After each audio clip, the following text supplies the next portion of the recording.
2 minutes pour comprendre. Aujourd'hui, le gras fait-il grossir?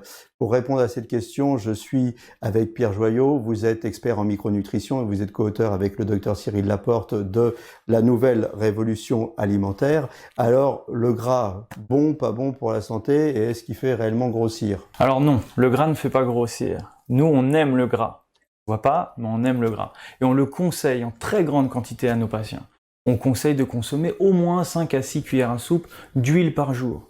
On conseille de varier et d'intégrer le gras à tous les repas parce que le gras va permettre de sceller les saveurs, de les mettre en valeur. Et ça, c'est indispensable. Le tout est de choisir le gras. Quel gras?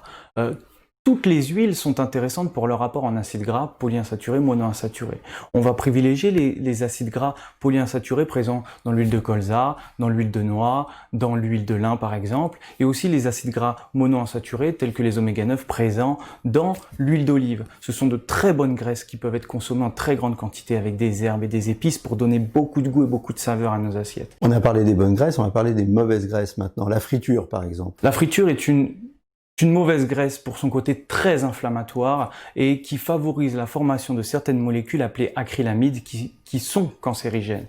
Et pour ces raisons, certaines molécules, certaines graisses, telles que les graisses avec lesquelles on fait des fritures, sont à proscrire. Mais d'autres huiles sont très inflammatoires, telles que l'huile de tournesol, l'huile de palme, l'huile d'arachide, qui ne doivent être consommées que pour des plaisirs très occasionnels. Donc on se résume, il y a du bon gras, il y a du mauvais gras. Le bon gras, oui, le mauvais gras, non. Un truc pour choisir vite fait? Alors, dans toutes nos assiettes, de l'huile d'olive, de l'huile de colza, de l'huile de noix pour le quotidien. Et là, on est sur du bon gras. Des légumes en grande quantité pour accompagner cela, et c'est parfait. Voilà, mangez bien, mangez sain, et portez-vous bien.